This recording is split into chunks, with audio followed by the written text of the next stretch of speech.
Assalamu alaikum. I'm happy that we have arrived the fourth lecture now. This conversation is based on the idea of Rumi's knowledge. What's knowledge? In our previous lecture, we had talked about body and soul. This duality continues throughout the Mathnawi, which by this I mean that he has two kinds of knowledge, one the spiritual, the other physical. Also he has intellect and wisdom. Intellect is physical and the spiritual. Similarly, love. Love is also individual and spiritual. We shall talk about this later on, about the individualities.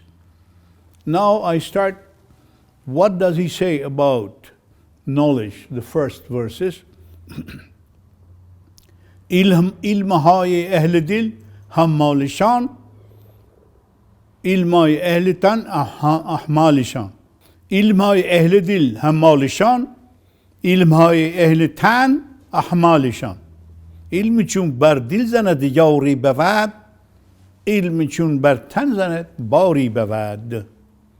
İlm-i ehli dil hammalişan. The lover of God's knowledge carries them, gives them the great fruit. While the knowledge of the physical people who are found of world, are physical people, they become burden. The knowledge becomes burden on them. İlmi çun ber dil zanet yavri bevad. When knowledge is applied to your heart, it becomes a good friend. And when it's applied for the physical purposes, it becomes a big burden. This is what Rumi is saying. Knowledge is the source of wisdom. Khatam-e mulk-e Süleyman ast ilm, cümle alem suret o can ast ilm. What he says is this: the seal of kingdom of Solomon is knowledge. The whole universe is form, while its essence is knowledge. The seeker of knowledge, manbai hikmet shavad, hikmet talab, farigayat u zatahsilu sabab. The seeker of wisdom becomes source of wisdom himself. There is no need of other sources. Freeing him from education and reasoning boredom. You can be bored by reading, speaking, and writing. You get rid of it. You become completely free with the spiritual knowledge. And he says, let me explain this. The seal of the kingdom of knowledge refers to Solomon's ring, which had a magical effect. So if you have the other knowledge, invisible knowledge, non-dimensional knowledge, there is no need of learning, reading books. And Rumi continues, Aql du aql ast awwal muksabi, ke dar amuzi chu dar maktab sabi. He says that the intellect is of two kinds. The first one is that you learn at schools by studying, go to college and learn it. Lawh-e mahfuz bashi andar dur daur gasht. By the time you become a hafiz, you memorize everything. But this is only memorizing. Lawh-e mahfuz is best. But the kind of knowledge is like a lawh-e mahfuz, protected one. Ke u azim darguzasht. When you pass away from this knowledge, you get to the other knowledge, which is not, which doesn't depend on memorizing, just memory. Aql digar bakhshishi yazdan bavad. The other wisdom is God-given thing. It's a boon from God. Chashmaya darmayoni jan bavad. Its source is in the life, in yourself.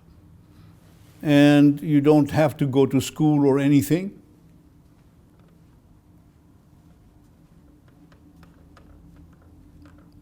Pardon, buraya duraklıyoruz. Atladık. Yes. Başlıyorum.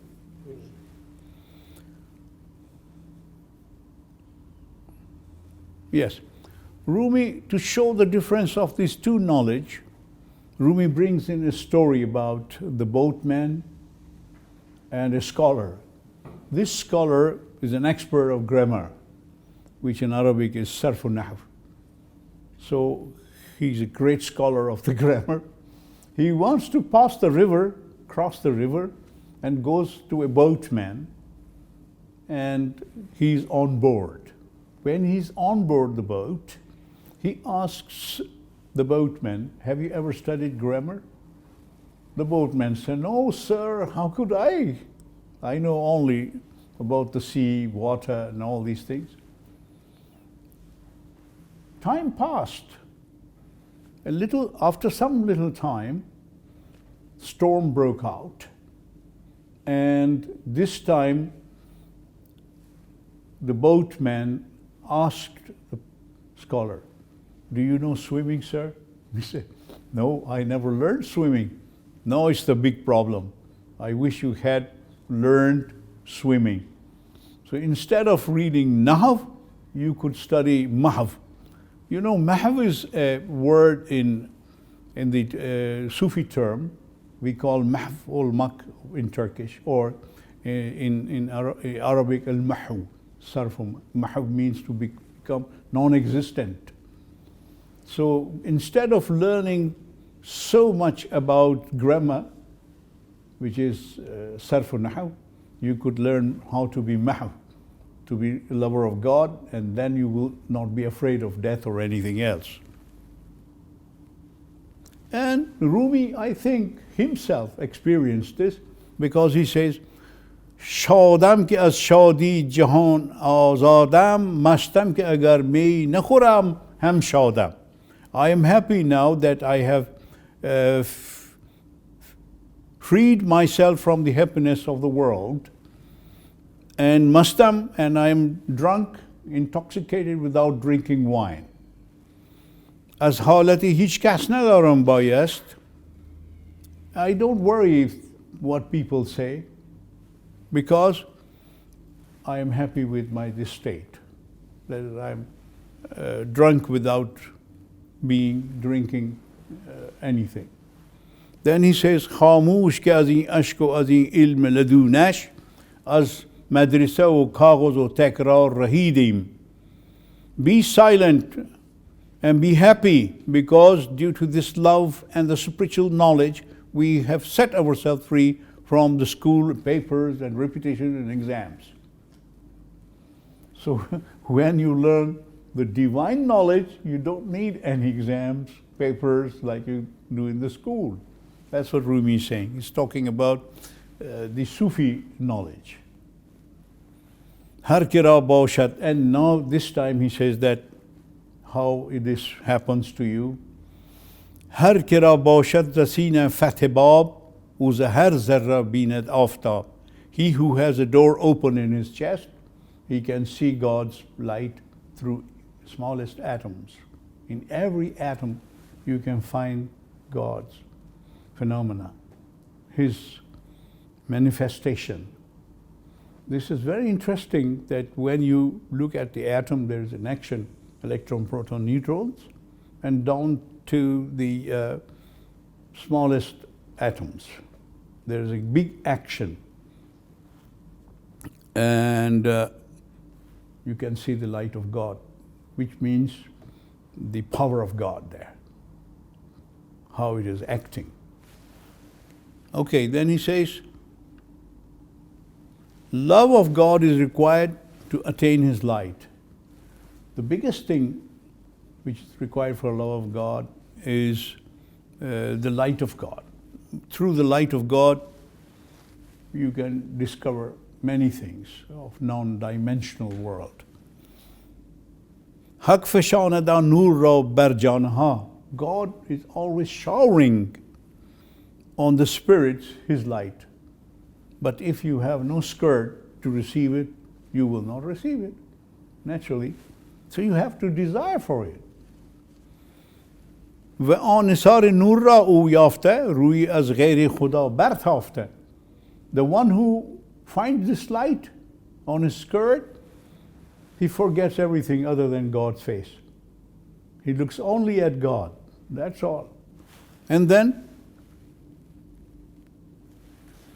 to have that skirt of love, one needs to learn the divine knowledge first, of course.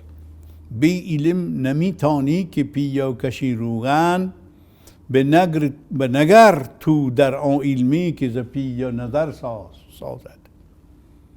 This is very interesting, that Rumi, how could he ever know that there is aqueous humor in our eyes, the fat, the fluid that is in the middle of in the ball of our eyes.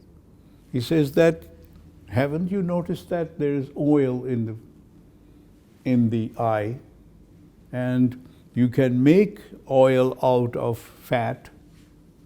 That also needs some knowledge, but there's another kind of knowledge which God is using, and God gives this oil vision. You can see through it what the others can't see, perhaps.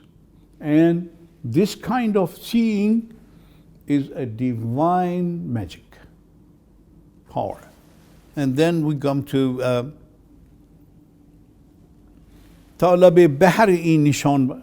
He says that the sign of this knowledge here is up to the ocean. But when you go into ocean, it finishes. There are no steps left, prince of steps. Then I will skip this one.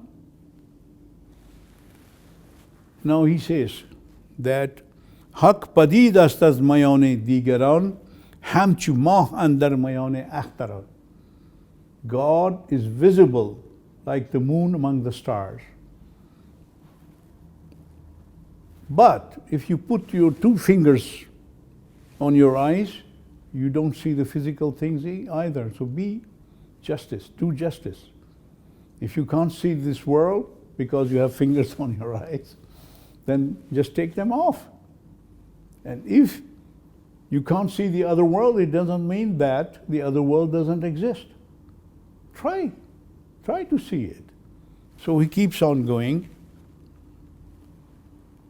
and beautiful verse comes from him. Hey, mashon omid nur az asaman haq chu khakhat mirasad dar yak zaman. Please don't be disappointed. When God wants you to receive that light, he sends you. How? Gives the example. This is very interesting. Please notice. 3000 سال و 500 ظهور. From the Saturn, it's about 2,500 miles. Very interesting point. But dam badam khasiyatash aurad amal. But in action, it has an effect, impact.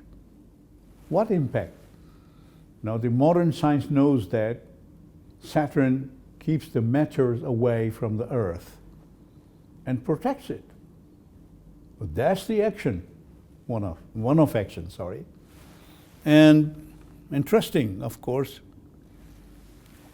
Ruby continues, خاک و باد و آب و آتش بنده اند با من و تو مرده با حق زنده اند. خاک و باد و the four elements, the clay, the air, the water, and fire, although they may look dead to us, they are alive with God.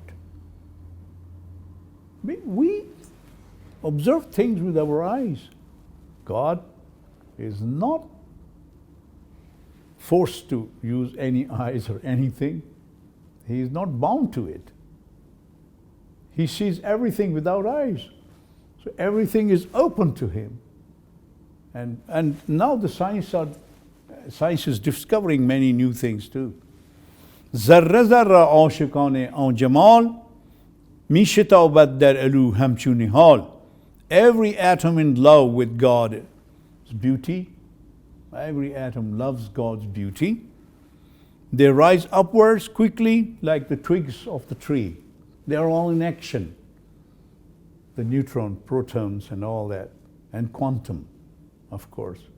They are in action, they're looking for God, the creative power with them. And صد چون عالم در نظر پیدا کند چون که چشمت را با خود بینا کند. When God opens your spiritual eyes, He makes you see hundreds of universes, discover new things.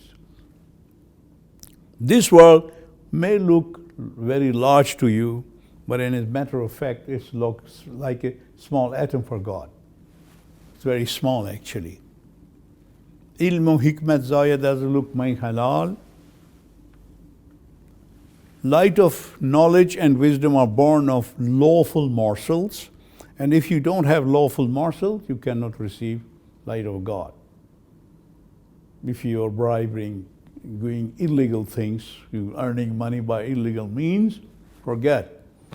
God's light will not find you. If the morsels are seeds, ideas are their fruits. If morsels are ocean and pearls, they are ideas. And Rumi brings in a very interesting story, which is famous in the Indian history and mythology, that is about the elephant in the darkness. In a village in India, there was no elephant. People wanted to see what is elephant. So they requested the municipality officer to provide them with an elephant. He did that. He brought an elephant, but when he arrived, the elephant arrived in a village, it was dark night. So they put him in a big hall, stall in other words, and waited for the morning. And there were 4 curious people who wanted to sneakily get in and see what's the elephant before the others could see. So they went in, but they had no light. One touched the trunk of the animal and said, it's a water pipe kind of animal. The other one looked at touched his ears and said, wow, it's a big fan. And that's all then. And another one touched the legs of the elephant and said, it's like a column of a building, huge building. And the one who climbed up the elephant said, it's like a throne, a big throne for sitting, etc., etc. They talked according to their visions. But they didn't look at through the eyes. They were touching it only with palms. So the palms had that feeling. Finally, Rumi says that if there was a man with a light or lamp in his hand, he would have shown the elephant as a whole. And the secrets will disappear. So is divine power. You cannot see it as a whole if you don't have the vision, spiritual vision. Thank you very much.